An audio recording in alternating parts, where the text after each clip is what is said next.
Good afternoon, everyone. Thank you for joining us today.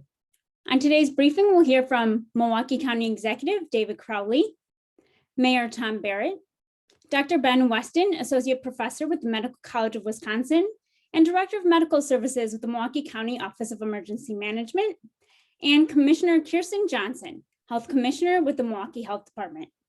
County Executive Crowley, I'll hand it over to you. Thank you so much, Catherine. And I just want everybody to know that today I am live from the Kosciuszko Community Center.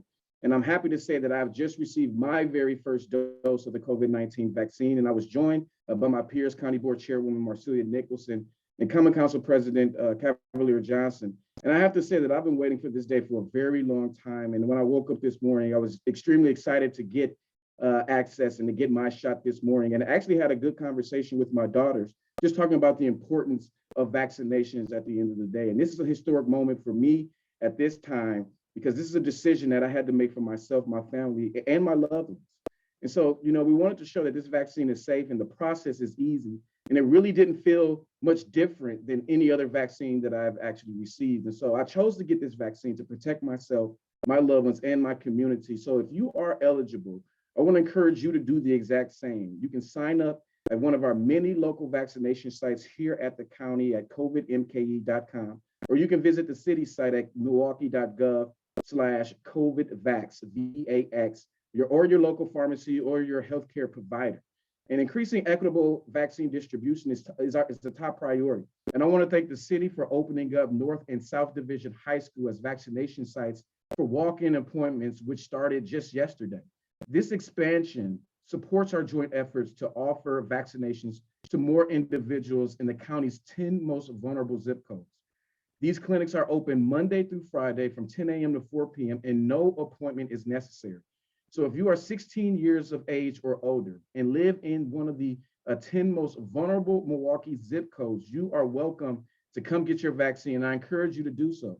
And as a reminder, the 10 vulnerable zip codes are, and I've actually memorized them, is 53204, 53205, 53206, 53209, 53215, 53216, 53218, 53223, 53224, and 53233. I know that's a lot of numbers, but if you live in one of those zip codes, we highly recommend that you visit one of the vaccination sites at North or South Division. And when you think about Milwaukee County, we have vaccinated 4,005 people at our Kosciuszko Center so far alone. And a total of 5,600 doses have been administered if you include both the first and second doses. And we have registered 1,970 people as part of the zip code program, and 300 individuals have already received their first dose. The top 3 zip codes served have been some of our most vulnerable according to the CDC's Social Vulnerability Index. And these zip codes are 53215 and 53204 on the south side and 53233 in the central part of the city of Milwaukee. And so I'll let Dr. Weston talk more about this, but based on the preliminary data that we're seeing from last week, the expanded zip code eligibility is reaching our most vulnerable communities. And we've seen a shift in registration that is more reflective of the racial makeup of Milwaukee County. And this is critical since many of our Black and Brown communities have been disproportionately impacted by this virus. And so I want to be clear, the zip code program is about increasing access to life-saving vaccines in the most equitable way possible. We should not let technology, transportation, or other barriers stand in the way of our most vulnerable residents accessing this vaccine.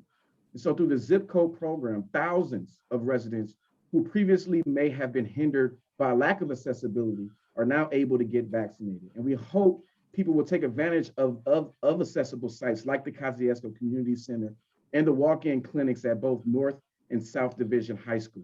And we want to continue to keep equity at the forefront as we work with our partners, not only at the state, but as well as the city, to develop strategies to ensure that all of our residents that want this vaccine has access to it.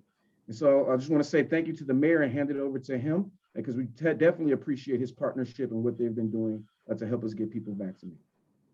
Well, thank you very much, Mr. County Executive, and I'm glad that you got that shot. That's great news. Again, I think you're going to really appreciate the fact that you got it. Well, good afternoon, everyone. And just to echo some of the comments that the County Executive voiced, my priority since this began is to make sure that all of our residents could get tested, could have their contacts traced, and could get vaccinations. And that no one would be denied this, or no one would be put at a disadvantage vis-a-vis anyone else in our community. That my view of an equitable community is that all of our residents are treated in a way where they can all get the same services. That's been my goal, and that's what we've been striving to do, whether it's through the testing, the tracing, or now the vaccinations. And we all saw that there was a problem. There clearly was a problem as this was rolled out, and I don't think it was necessarily intentional, but that's irrelevant. We have a challenge as leaders, as policymakers, to make sure the distribution of vaccinations are done in an equitable fashion. That's the whole goal here, and that's the whole rationale behind this program and why we've set up these separate community vaccination sites at North Division and South Division high schools. The other thing that we did, which is important, is that these are walk-in visitors. These are not sites where you have to pre-register. And just from the information that I had this morning from the health department, there are openings. And so if individuals who live in those areas want to get a vaccination, they can go to North Division or South Division on the south side, because they're open for walk-in visitors. Yesterday, we were able to vaccinate a total of 434 people at North Division and 411 people at South Division. So we're pleased to see that. Maybe I'd like to build a little competition between North Division and South Division.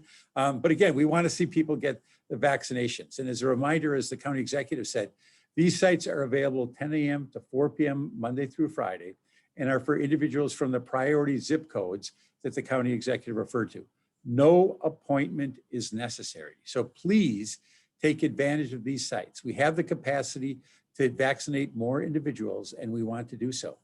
I also want to stress that there are bilingual services available for individuals receiving the vaccine at South Division High School. So for those individuals who speak Spanish, if you have family members or friends who speak Spanish and they need help, we're going to have that available for them at South Division High School. But we also have to remember all the incredible work that has been done at the Wisconsin Center. And the Wisconsin Center continues to grow and has been just a stellar performer in getting people vaccinations. I've been involved in government for a long time, and I can honestly say I have never gotten more compliments than we've received about the vaccination process at the Wisconsin Center. And that's due to the professionalism of the people at the health department, the professionalism of our FEMA partners, of National Guard individuals who have helped. But it's people who are committed to make sure that people are treated with respect. And so the process is really a short process. And it's really been pretty amazing. Now, right now, the vaccination schedule is full at the moment for the Wisconsin Center, but it opens up again as we go on a rotating basis. But the big news that we have to report here, and the commissioner will touch on this as well, but we have surpassed 50,000 vaccinations at this location. And that's an important and exciting milestone to share. 50,000 residents of our community have been able to get a vaccination at the Wisconsin Center since we set this up several months ago. Again, as a reminder, to receive a vaccination at the Wisconsin Center, you must schedule your appointment in advance. You can do this by calling the hotline at 414-286-6800 or by registering online at milwaukee.gov/COVID-vax. But there are also other places, in addition to North Division, in addition to South Division, in addition to the Wisconsin Center. We've got our mobile units that are out there. And you saw Governor Evers, for example, yesterday over at UWM. That's a site that individuals can access. But I want to single out one in particular to show you our connection with the faith community, because we had a great connection with Bishop Burt at Greater New Birth Church last week. They volunteered to have an additional community-based site there. And we did a eye-popping 785 vaccinations there on Friday. Our goal was 600.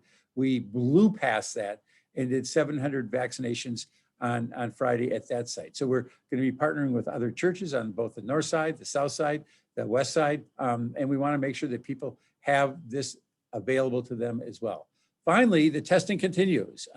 And as I've said countless times, if you are having symptoms or if you've been exposed to someone, please make sure you get tested. As I've looked at the numbers closely over the last week or so, it appears that they are creeping up a little bit, and that gives me some pause because we want to make sure that we're tackling this pandemic, but the numbers have been going up a little bit, and that gives us concern. But at American Family Field, the old Miller Park, yesterday we tested 460. We did 101 at the Northwest Health Center. We did 74 at the Southside Health Center. So we've tested 635, but I'm very, very happy that we've got a lot more vaccinations that have been going out and going into people's arms, and more are coming, so we have clearly got our foot on the accelerator to make sure that more and more people in our community can get the vaccination. So finally, please continue to seek testing if you are experiencing symptoms or think you may have been exposed to someone who has tested positive for COVID-19. And with that, I'm going to turn it over to Dr. Weston. Doctor? All right, thank you, Mr. Mayor. Good afternoon. First to our numbers. We are currently seeing an average of 77 new cases a day and still about 1 death every 2 days. We are starting to see some concerning signs of an increase in cases of COVID, both nationally as well as in our community. In the United States, 30 out of 50 states reported an increase in new daily cases of COVID this week when compared to last week. And we saw the first national increase in cases in nearly 2 months. Locally in Milwaukee County, we're seeing a subtle but stable increase in cases over the last week, from a low of about 60 cases up to now around 77 new cases per day. These are small changes, but they appear to be persistent. And we know that with the more contagious variants widespread in our country and likely in our community, an increase in cases is likely. Now, how great this increase is, whether it's a manageable blip or an overwhelming spike, depends on 2 main factors. First is how cautious we are in gatherings. Remember that you do not want to mix unvaccinated members of a household with unvaccinated people from another household. Second, it depends on how quickly we can get a large portion of our community vaccinated. To be sure, we have quite a way to go. Today, about 26% of our county has received at least 1 dose of vaccine, and 15% have completed their vaccination series. While these percentages are certainly encouraging, it's not yet high enough to have any sort of major impact on the spread of disease in the case of another surge in cases. So with that in mind, we must mobilize as a community and everyone work to get vaccinated when they are eligible. A huge portion of our population was added on Monday to the state's eligibility criteria, those with health conditions. You can visit the state health website or the state website to see exactly which conditions qualify, but they are broad. Conditions that make you eligible include asthma, heart disease, diabetes, high blood pressure, and those who are pregnant. And also included is anyone with a body mass index or BMI of 25 or greater. But what does that mean? So for the average male is 5'9". For the average male at 5'9", that would be a weight of 170 pounds or more. And for the average 5'4" female, that's a weight of 150 pounds or more. That's a lot of people in our community. You very well may be eligible and not know it. Additionally, on Monday, eligibility for anyone age 16 and older opened up in our 10 most vulnerable zip codes in the county. Again, those are 53204, 05, 06, 09, 15, 16, 18, 23, and 24. Anyone age 16 and older in those zip codes is now eligible for vaccine. We continue to see a great response to the zip code program at our county vaccination site, and a very diverse response as well. Those living in one of those 10 zip codes can register and schedule an appointment at the county site at covidmke.com, as well as many other vaccination sites in the county. It's great to see the door of eligibility widening more and more in our community. The only viable way out of this pandemic is through vaccination, and luckily, we have an increasing supply of vaccine and many options to get vaccinated. And we have 3 highly effective, extremely safe vaccines. So if you fall into one of the now many eligibility categories, please get vaccinated. Thank you and stay safe, and I'll hand it to Commissioner Johnson.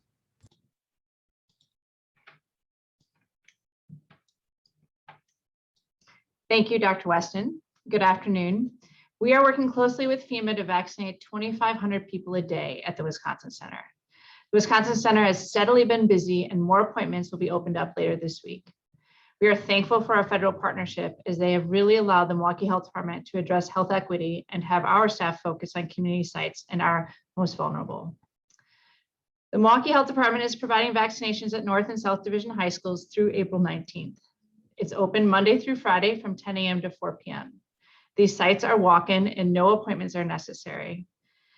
Yesterday, we provided over 400 doses at each, which is a huge number and really exciting.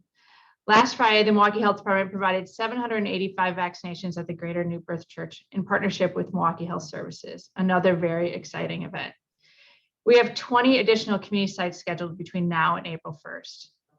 Almost 10% of City of Milwaukee residents have been fully vaccinated, and 63% of our residents over 65 and older. This is an achievement and will contribute significantly to a reduction in hospitalizations and deaths, but we still have a ways to go. Our new order went into place last Friday and is being forced based on complaints. The order does allow more capacity, flexibility, and reduces restrictions. I continue to be cautiously optimistic. However, as mentioned earlier, cases have increased. We must continue to be vigilant by wearing masks, social distancing, and hand washing. We're all ready to see our friends and families and attend gatherings. However, we do not want to see another increase in cases or have to implement more restrictive orders. So please exercise caution. We are almost there. Thank you. Thank you, Commissioner. I'm seeing a few questions coming in from media. Just a reminder for any media joining us, if you have questions, feel free to include them in the chat box. Our first question is from Shara Bajenda with CBS 58. She says, what are the current efforts to vaccinate the homebound resident population? And this is for our health officials on the call.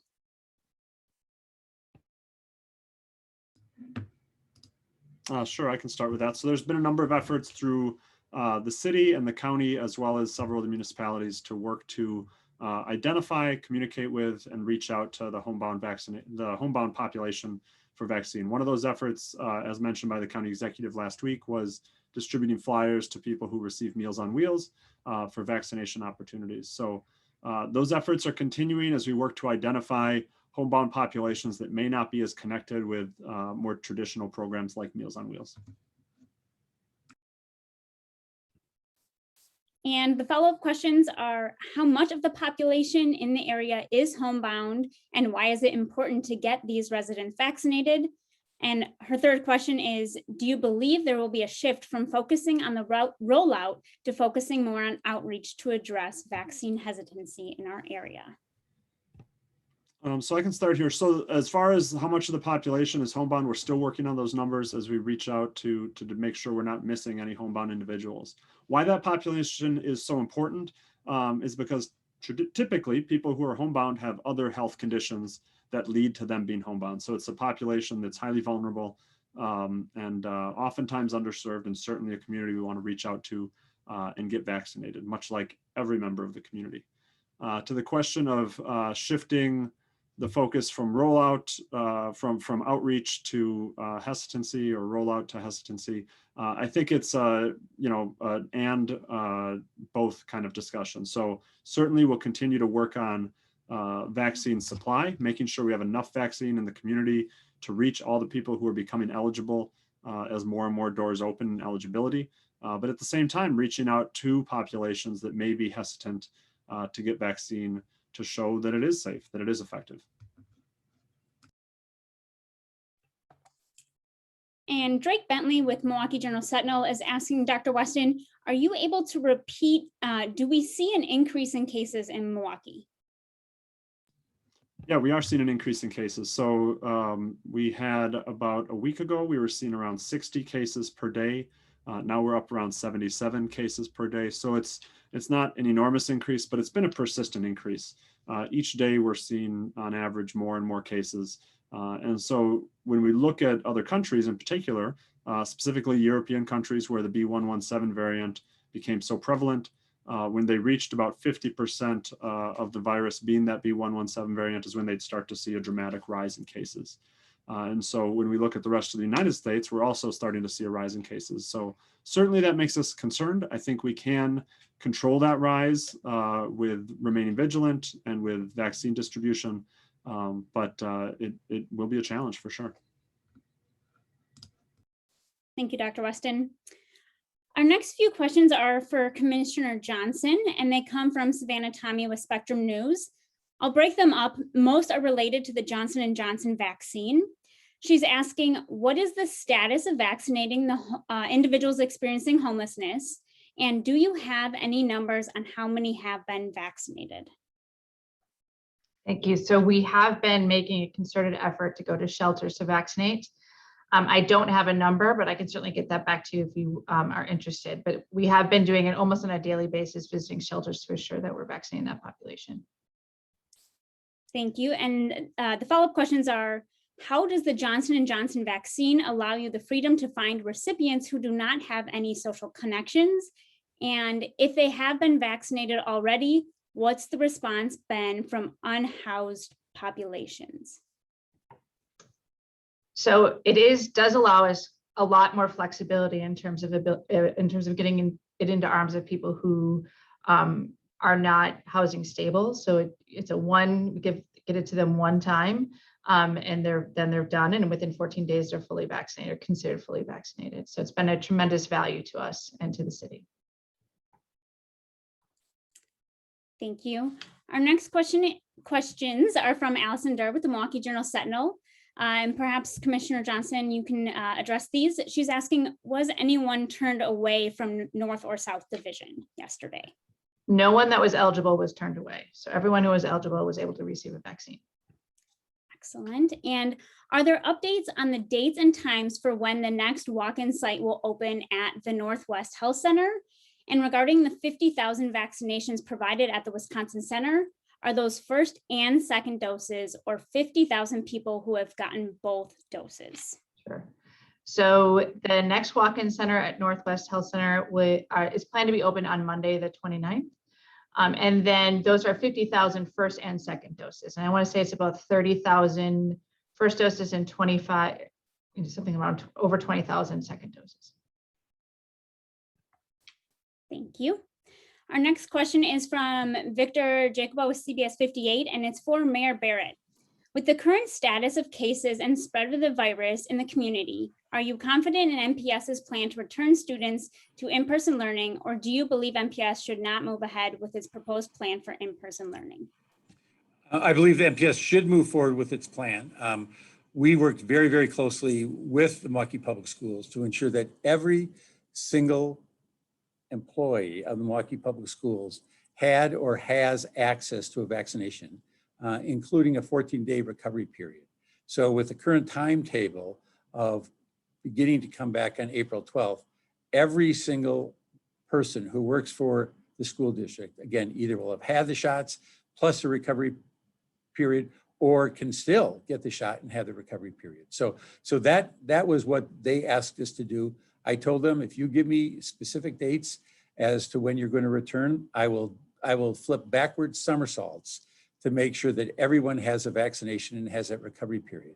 Right now, it's my understanding that Milwaukee is the only city in the state, one of the few large cities in the country that doesn't have a schedule. So I'm very, very hopeful that they will approve the superintendent's plan this evening.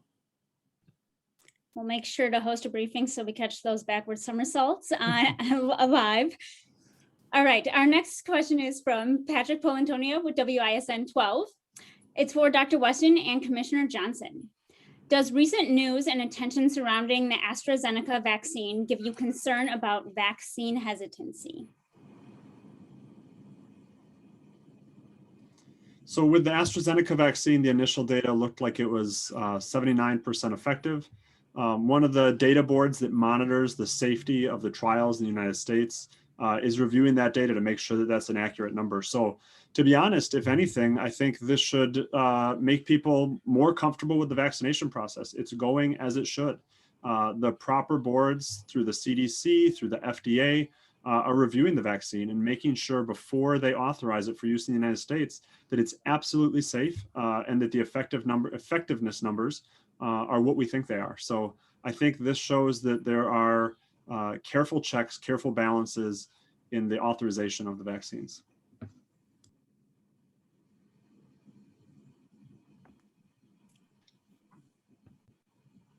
And I agree with what Dr. Weston said. I think this just shows that the FDA and other organizations are exercising caution in making sure these vaccines are safe.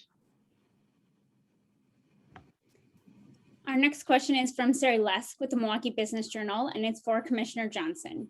Regarding the trend of increasing daily new cases, where do the current trends sit within the gating criteria you revealed last week?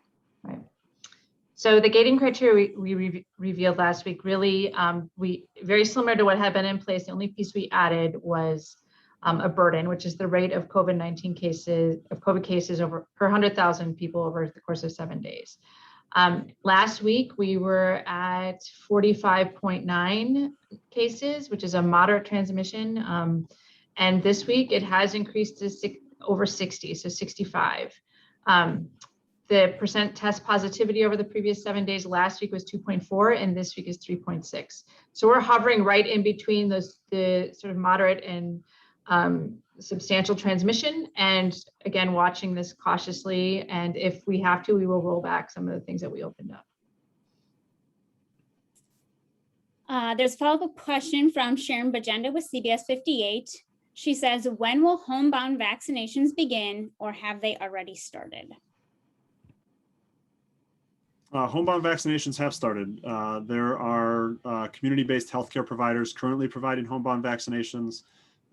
Milwaukee County, the city of Milwaukee, and other partners are working together as well to expand those efforts and identify more homebound individuals. And the final question I'm seeing is from Madeline Anderson with Fox 6, and it's a follow-up to for Mayor Barrett and perhaps Commissioner Johnson. We were told yesterday that 600 shots could be administered at North Division and 600 at South Division per day. Are you concerned or confident you'll be able to reach that daily number soon, and that you will be able to maintain that 600 per day number? My response is I certainly hope so. And again, I think what this shows you is that we are now getting closer to the point in these neighborhoods in particular where we've got a sufficient supply of vaccinations for those very underserved areas. And so we want people to come and get the vaccines. Our concern are the health disparities that we are seeing in those areas. And we felt it was important for us to bring the vaccinations actually closer to where people live, to move away from transportation issues or other barriers. So this has been a concerted effort to bring the vaccinations to the neighborhoods where people who need the vaccinations most live. And so I'm hopeful, but I think this is going to depend on how effective all of us are in getting the word out that people should get vaccinated.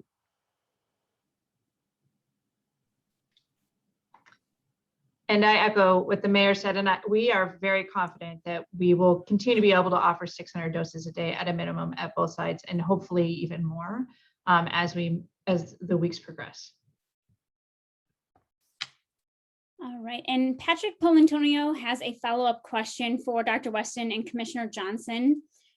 He asks, what is the primary reason for the uptick in COVID cases and the positivity rates that we're seeing? Well, one can only guess or hypothesize why we may be seeing an increase. I would guess there's probably two main factors. I think one is what we've seen throughout the pandemic, that is when cases get high, there's a lot of awareness of that. People tighten up, institutions, states, counties tighten up throughout the United States, and people are very careful, and that spread then goes down. And when it goes down, we see a loosening up. We see people being less vigilant. We see institutions pulling back restrictions, and then we see cases going back up. So I think we're at a natural period where we went down, which is very promising, and we've been down for a little bit, and naturally we start to trend back up. The only way to interrupt that constant cycle is through vaccination. Now, I think the other reason is because of the variants, and that's what's most concerning right now, is that we have a number of variants out there. The most prevalent seems to be the B.1.1.7, or often called the UK variant. And we know that one's more contagious, and it appears that that one is also more severe. So having a variant like that at the same time as a spike in the community, we've seen in many countries in Europe and throughout the world, it can be very dangerous. So we hope that with continued vigilance and ramped up vaccination, we can avoid that here. All right, just a few more questions here. Another question is from Tom Durian with TMJ4. He says, Mayor and Commissioner, when you bring vaccines into the community as you have, and you see open appointments, are you worried about vaccine hesitancy? Oh, Mayor, you're on mute. I'm not worried about it right now because I think part of it is getting the word out in the neighborhoods that it's there. If we're faced with a gap a week or two from now, then I will have concerns. But I think as more and more people get it, I think it helps. And one of the things I saw, for example, last week at Greater New Birth was a woman probably in her 40s or maybe 50. I don't want to guess her age, but she was there and she brought her mother. And I was ecstatic to see her bringing her mother. They both got the shot. And I said, this is exactly what we're trying to do. We're trying to have intergenerations come together because we know that the older you get, the more likely it is you're going to have barriers. So we want older people to come with their adult children or their adult grandchildren and get the shots. We want to get the shots into the arms of as many people as we can in the community. And we have a few other questions, both for our health officials on the call. The first one is from Sari Lesk with the Milwaukee Business Journal. What's the current understanding of the vaccine's impact on transmission? Any update on that? There we go. The initial data that seems to be coming out shows or indicates that the vaccine not only prevents symptomatic infection, but it also has lower viral loads, so lower amounts of the virus, specifically in the nose and the mouth, the places where people transmit virus by breathing. So that is to say, the initial data seem to suggest that there's a decrease in transmission. I think that's why we've seen the CDC's criteria that vaccinated people can do a whole lot more than unvaccinated people. Vaccinated people can get together in households without masks, like we all did a year ago. And so I think it's great progress. Certainly more data needs to be gathered, but the data that's starting to come out looks very promising for the great benefits from the vaccine. Our next question is from Sharon Bajenda with CBS 58. She says, some studies point that the B117 to be 60% more deadly. What is your reaction to these studies? Yeah, so there's been two prominent studies that have shown this. One out of Nature most recently showing 61% increase in severity, and then the British Medical Journal also showing 64%. And these are not small journals. These are major scientific journals that have done careful studies. So we know they're more contagious. These studies seem to suggest that they're more severe as well, which is a worrisome combination. It means that the one thing that we know absolutely works against the variants is the same thing that's worked for the last year: wearing a mask, distancing, and avoiding groups. Now, the other thing that seems to work very well against the variants from the studies that have come out are the vaccines, and particularly the 3 vaccines that have been authorized in the United States. So that goes back to how can we control this surge? It's through vaccination and through personal precautions. Allison Durr with the Milwaukee Journal-Sentinel is asking, given the city and county efforts to more equitable distribution of the vaccine, at what point would you expect to see a significant shift in the data to reflect a more equitable distribution? I can take this one. We are already starting to see an improvement in the disparity. We're not close to getting there yet, but I'm just preliminarily looking at data today. I saw that the gap is starting to close. So that is very exciting. And I think with our continued concerted effort in the community to address this, that over time we will see it's going to take us a while because the disparity is quite great, but we are starting to see a trend in the right direction.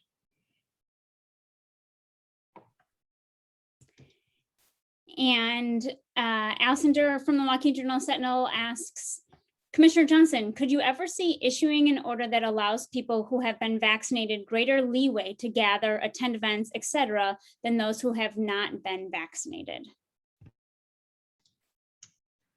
We have been talking about that internally, and certainly there's been a lot of media coverage around vaccine passports and how do you implement them and how do you use them at sporting events or in stadiums, et cetera, or in a restaurant even. I think we're at the very beginning stages of talking about what that may look like. And the piece that may be compelling is it incentivizes vaccination, but we haven't put anything together yet.